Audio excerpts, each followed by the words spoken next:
Ya, Assalamualaikum warahmatullahi wabarakatuh. Selamat malam pemirsa CTV. Kembali lagi dalam program talk show malam ini yang akan menemani istirahat Anda selama 1 jam ke depan. Baik, hari ini talk show bekerja sama dengan MAA, Majelis Adat Aceh, yang dengan mengangkat tema fungsi Kejurun Blang dalam menata adat budaya Mego. Dan kita ketahui bahwa budaya Mego ini tidak dapat ataupun terlepas dari budaya masyarakat Aceh. Namun di zaman yang serba canggih dan bisa dikatakan zaman milenial ini tentu adanya penanaman kembali bagaimana budaya Mego ini. Baik, bersama Dr. Andes Nurdin AR, MHum, pemerhati adat Aceh. Assalamualaikum Bapak. Waalaikumsalam warahmatullahi. Dan di samping beliau ada Dr. Andes Haji Azhari Bashar dan juga ini tokoh adat Aceh. Assalamualaikum Bapak. Waalaikumsalam warahmatullahi wabarakatuh. Baik, terima kasih sudah hadir di studio Aceh TV, dan malam ini sungguh menarik temanya, yaitu bagaimana fungsi Kejurun Blang dalam menata adat budaya Mego. Nah, mungkin di sini masyarakat kita juga sudah asing dengan kata Kejurun Blang itu sendiri. Ini Pak ya, mungkin kembali kita memperkenalkan kepada masyarakat kita, terutama juga masyarakat yang berada di pinggiran kota, mungkin sudah jauh dengan hal-hal budaya Mego ini sendiri. Mungkin ini juga bisa dijelaskan sebenarnya apa itu Kejurun Blang ini Pak. Mungkin saya akan persilakan dulu kepada Pak Nurdin. Silakan Bapak. Ya, terima kasih. Kejuruan Blang itu dari dua kata. Pertama kejuruan itu artinya kejuruan. Meskipun ada penafsiran-penafsiran lain, misalnya dari kerajaan, misalnya, tapi yang betul itu dari kejuruan. Kejuruan. Ya, Blang itu Sabah. Jadi beliau yang memegang jabatan itu adalah orang yang mengurus segala hal ihwal Mego. Jadi mulai dari kapan turun ke sawah, kapan membersihkan tali air, kapan mulai tanam, sesuai dengan musim hujan. Jadi itu semua, dan Kejurun Blang ini punya pengetahuan yang lebih daripada petani-petani lain. Dia adalah orang yang mengetahui misalnya kenenang, ya, itu mengenai cuaca, kapan musim barat, musim timur, kapan cuaca yang cocok untuk turun ke sawah. Nah, kemudian kita tahu juga bahwa dalam masyarakat tradisional yang agraris ini, itu juga ada pengetahuan yang hanya dimiliki oleh orang-orang tertentu, dan itu juga dipahami oleh Kejurun Blang. Karena pada masyarakat tradisional tempo dulu, Kejurun Blang itu biasanya tidak jauh-jauh dari turun-temurun juga. Karena apa? Pengetahuan tentang Mego itu mungkin dimiliki oleh beberapa orang. Karena apa? Anak dari ayah turun ke anak biasanya itu kan dia punya pengetahuan, pengalaman, dia melihat orang tuanya berbuat apa, ya, memutuskan apa, sehingga biasanya turun-temurun itu. Tapi yang jelas istilah ini itu dari, kalau bahasa Melayu ya, kejuruan. Kejuruan. Ya. Artinya berasal dari bahasa Melayu kemudian menjadi bahasa Aceh ini Pak ya. Bahasa Aceh juga bahasa Melayu sebenarnya, cuma mengucapkannya berbeda. Baik, pengucapan yang berbeda dengan versi bahasa Aceh itu. Iya, baju ya kan. Nah, kayu asu kan begitu. Iya, dan artinya juga di sini masyarakat kita juga sudah jarang dengan hal-hal demikian, tapi juga ini masih berlaku di masyarakat yang mungkin yang masih memiliki lahan pertanian ini Pak. Dan apakah ini juga masih berlaku di masyarakat kita dalam hal budaya Mego ini? Masih, tapi istilah itu kan macam-macam berubah ya. Ada yang Kejurun Blang itu disebut Petua Blang. Petua orang-orang yang bertani di sawah, Kejurun Blang. Dan ini di sawah namanya Kejurun Blang. Tapi kan di tempat pertanian lain, misalnya di kebun itu sudah Petua. Petua Semendembuk, maka di Blang itu ada Petua Blang. Baik. Artinya ini hanya perbedaan istilah. Istilah predikatnya sama aja kan. Baik. Jadi dia yang misalnya ada sengketa juga, beliau yang menyelesaikan sengketa air, kan sering terjadi dalam masyarakat ya. Iya. Kemudian batas pematang itu kan, karena pematang juga itu kan barang cair juga itu. Baik. Kalau sudah musim selesai panen itu cair dia itu, Baik. lalu dibentuk kembali ketika padi ditanam. Mhm. Itu juga sering bergeser-geser dan dialah yang meluruskan perselisihan seperti itu. Artinya punya berbagai fungsi di sini ya. Ya, orang yang dipatuhi karena diangkat dan diakui oleh atasan. Iya.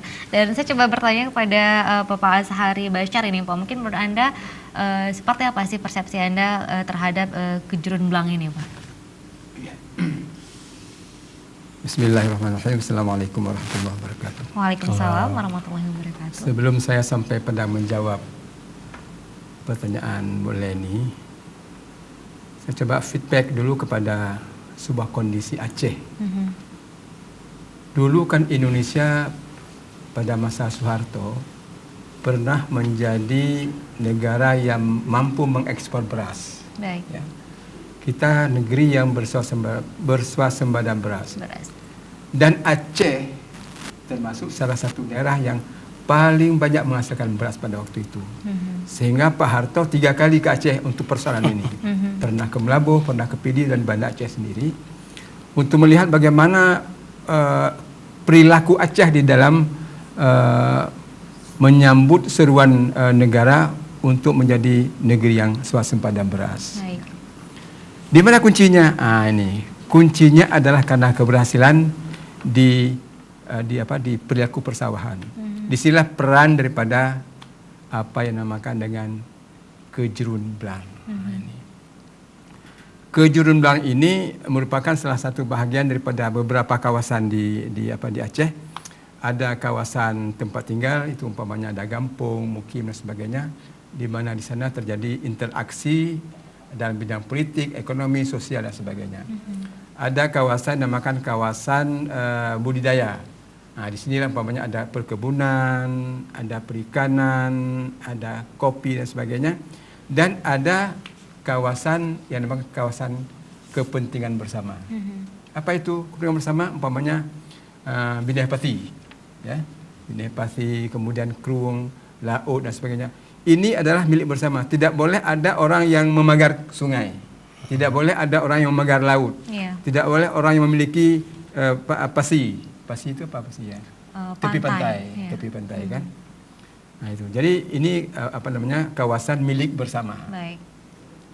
Dan kejurun belang ini adalah bagian kedua tadi. Ya, bagian kedua tadi merupakan di sana itu aktivitas budidaya. Budidaya menghasilkan potensi ekonomi dalam bidang perberasan, kan. Nah ini. Lalu kejurun belang ini itu memang dia punya kewenangan yang otonom. Baik. Independen. Tidak boleh gubernur atau bupati atau camat tu mendikte ini kejurun belang ini. Dia punya hak otoritas yang tinggi. Baik. Dalam bidang ini. Nah, apa fungsinya? Sebagaimana dikatakan oleh Pak Nurdin tadi, fungsi yang penting sekali, yang paling penting adalah masalah irigasi. Ya. Kemudian juga dia membangun adat istiadat dalam hubungan dengan belang. Kan? Nanti ada kenduri belang, kan? Kapan kenduri belang itu ditentukan oleh kejurun belang ini. Umpamanya pada awal megau, umpamanya kan. Pada pupun megau itu ada kenduri belang, tapi itu kecil. Baik. Yang paling besar kenduri belang itu pada setelah panen. Oleh ke Mekah, oleh Mederui dan sebagainya, baru kenduri. Itu bisa kadang-kadang bisa sapi yang jatuh, gitu kan, yang rubah kan. Nah ini bagaimana pentingnya adat istiadat di sana itu yang dipimpin oleh kejurun belang ini. Kemudian kejurun belang juga dia mengatur bagaimana mengatasi hama. Kan banyak sekali hama, ada tikus, ada babi, ada yang semacam kumbang itu. Gesong. Hama wereng dan sebagainya kan. Atau wereng ini Pak ya? Hama wereng. Iya. Wereng apa wereng? Wereng dalam bahasa Indonesia. Iya. Nah itu. Jadi dia kejurun belang ini sampai kepada persoalan yang mengatur bagaimana mencegah hama ini. Kemudian kalau ada konflik di kalangan pemilik sawah, pemilik belang ini, dia juga akan mencari solusi. Sering terjadi konflik umpamanya karena dalam tata air. Ya rebut-rebut ya rupa-rupa kan. Kemudian kadang-kadang ateng itu apa namanya dalam bahasa Indonesia apa? Pematang. Batang itu kadang-kadang waktu ditambah atengnya itu ditambah di sebelah orang lain, kan? Jadi kenalah daerah orang lain, terjadilah konflik di situ. Disinilah peran daripada kejurung belang ini. Bahkan kejurung belang ini juga berperan di dalam persoalan sewa menyewa. Sewa menyewa, umpamanya ada orang menyewakan padi, menyewakan belang ini, lahan. ya. Kemudian berapa hak penggarap, berapa hak yang pemilik. Nah, itu ditentukan. Tidak boleh umpamanya seseorang itu membuat harga yang tinggi, tidak boleh. Harus ada dengan persetujuan kejurung belang ini. Jadi betul-betul luar biasa peran dan fungsi kejurung belang ini.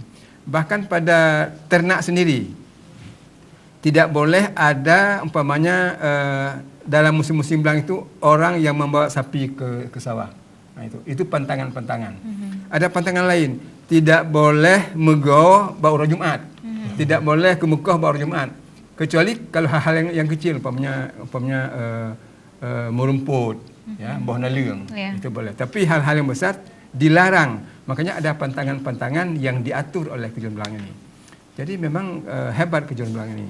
Dan kalau kita melihat kepada fungsi dan wewenang mereka ini, disinilah makanya kejurung belang ini lebih penting daripada apa yang dibuat P3A namanya ya.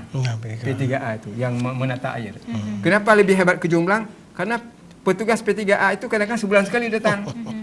Kadang-kadang ketika panen datang dia minta hak. Sedangkan kejurung belang ini setiap hari dia bersama dengan petani, setiap hari dengan petani. Maka secara adat kita lebih mementingkan kejurung belang dari P3A ini. Tapi kita pun tidak boleh mengabaikan P3A ini karena P3A ini berada di bawah gubernur, kan? Di bawah dinas pertanian.